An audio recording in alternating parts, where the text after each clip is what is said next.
Hi everyone, welcome back to my channel. My name is Lauren and this is my January wrap up. So for the month of January, I kicked my reading slump and I read 9 books, and I'm very happy that this is the start of the year and it's a really good start for me that I feel. I really enjoyed almost all of the books I read. There were a few that just weren't what I wanted, but I'll get into that when we get into the video. Before I start though, I do want to just say that if you can hear my fan blasting, it is currently like 1,000,000 degrees in Queensland right now. I have to close my sliding door to the balcony because outside is really loud. There's cicadas like going crazy out there, so I have to blast the fan so I have at least some air and I don't melt off my makeup. So that's a thing that's happening. So basically I'm just going to go through them in the order that I read them because that's easiest for me to remember them and not miss any, because I have done that a few times and I've had to go back and like refilm them and it's like a little bit frustrating, but I'm going to do it in that order. And I also have my reviews with me because I know that I forget the plot, or like I forget things that were important and how I felt at the time when I read them, because I read so many books in a month it kind of all like jumbles together and I'm not good with my memory. So let's just get into it because we're going to be here for a while because there were quite a few books to get through. So the first one I finished in January of 2020, the first book of the year, was Crooked Kingdom by Leigh Bardugo. I did finish this one. It took me a while to get through. Honestly, it's a big book to begin with. It didn't live up to the hype as much as I wanted it to. Like, I know a lot of people rave about it. Don't get me wrong, it's still a 4-star read for me, but I just wanted it to be more than what everyone else seems to think it is. I did enjoy this one more than Six of Crows. I'm still mad about the ending though, so I think maybe that's why I have such harsh feelings towards it. It's because the one person that I wanted to have a happily ever after, I was gonna swear then, but they freaking died. And I'm so mad. If you read this book, you know who it is. I'm mad about it. They deserved a happily ever after, and I'm just really bitter about it. So that's a thing. But I did like the group dynamic in this. I think that's why I liked it much more than the second one. We definitely saw the characters grow and we saw more of them as individuals, and I really enjoyed that aspect. Them as a dynamic is just, it just worked so well. I feel like things were a little bit too convenient at times, where like, oh, we have a plan for every single thing that could possibly go wrong, and things do go wrong, but they always work out fine except for that one death. And I think that was just like a convenient afterthought, like, well, oh, we'll just, not everything can be happily ever after, we'll just kill one person. I'm clearly still very bitter about this.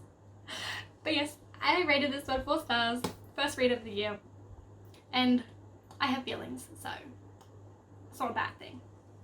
The next book I read for the month was Red Rising by Pierce Brown.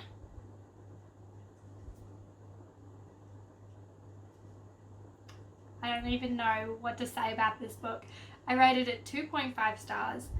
It wasn't what I thought it was going to be going into it, and it wasn't what I wanted.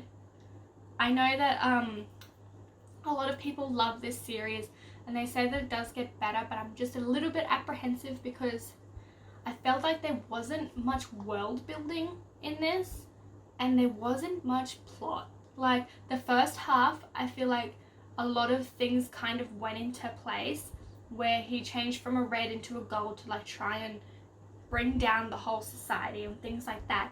But then once they got into that, like that game or whatever the hell it was that they were in, it just was way overdone. I feel like it went on for so long, the pacing was so slow and nothing really happened.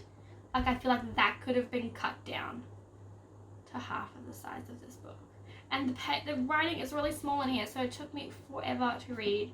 And even the language in here, I felt like it was almost trying too hard to be proper, and it was just like absurdly unnatural, and it definitely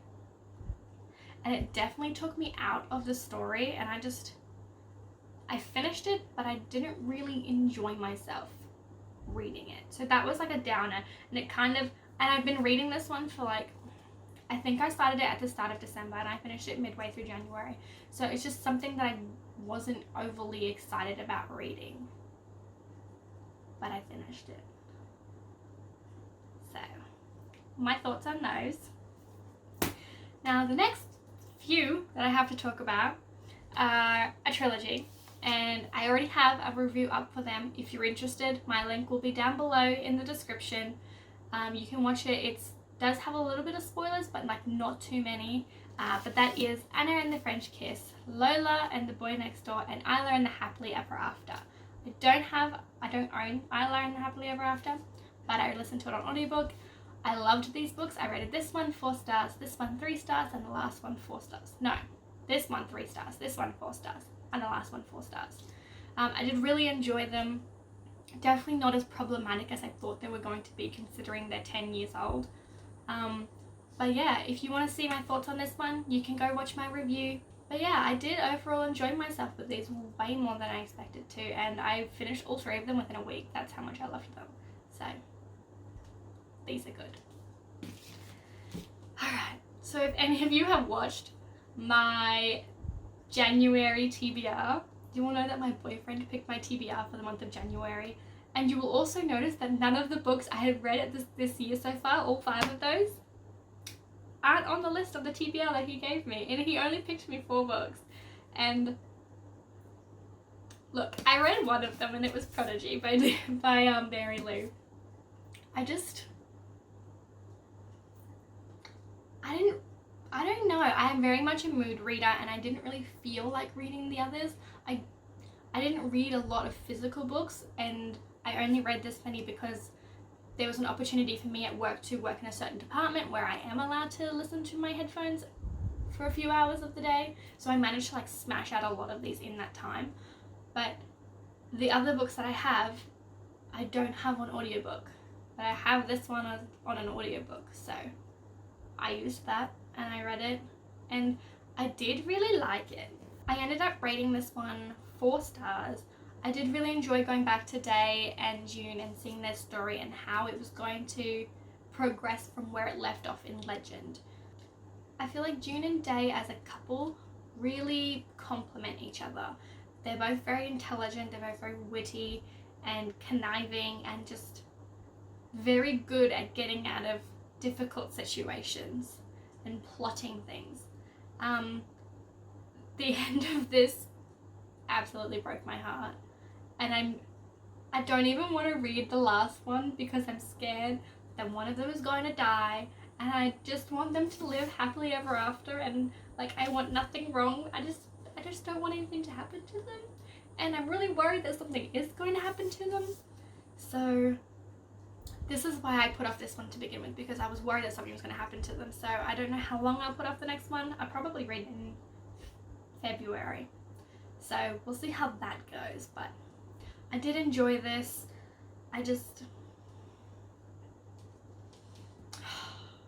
I'm attached and I don't want to be. So those are my thoughts on that one.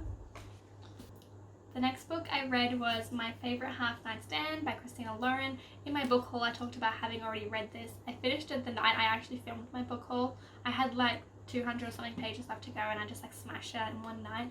I did really enjoy this one, and just realized I haven't even given like any synopsises on the previous books. But I'm just gonna start here. I only have 3 books left to read. I only have 3 books left to talk about, but some are better than none, right?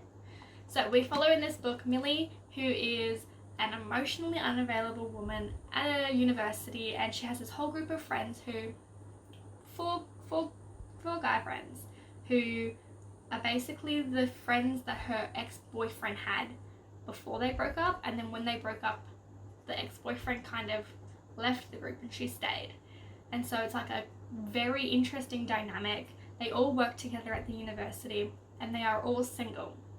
And basically there is a conference or a gala that's being held, and instead of them trying to take each other as dates or someone taking Millie as a date, they decide that they're going to go on a dating app and find dates that way. And then Millie and Reed drunkenly hook up and things ensue, and there's like this whole thing where Millie creates a fake profile because she's sick of getting like inappropriate photos or like just inappropriate messages at all. So she makes this fake profile and she ends up being matched to Reed and doesn't tell him. And then they kind of form this relationship and she still doesn't tell him. And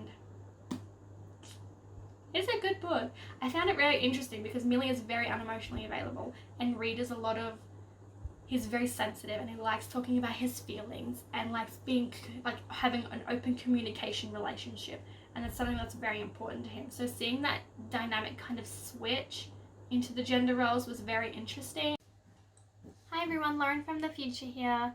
I have to refilm the last bit of this video because my audio is not syncing up with the video and I don't know why. I can't get it to be fixed, like I don't know how to fix it.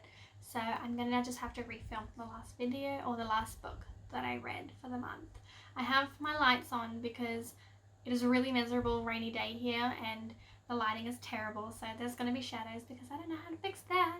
But anyways, the last book I read for January is Warcross by Mary Lou. This one is following Amika, who is an American. Basically, they're living in this futuristic world where Warcross is like a virtual reality game, and she is a bounty hunter and a hacker, and essentially the book starts with the Warcross World Games beginning, and it's basically where all of the best players in the world come together and create teams to win prizes. During the opening ceremony, Amika tries to steal one of the rewards that is part of the game, and she accidentally glitches herself into the opening where everyone can see her. So basically that's where the story begins.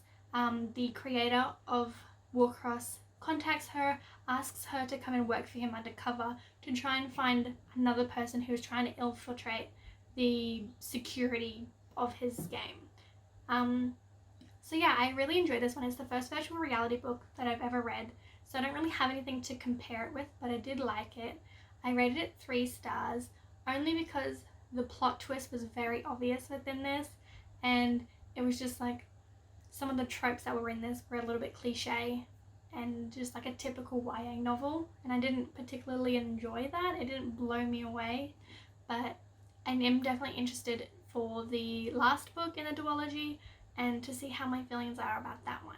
So that is this book.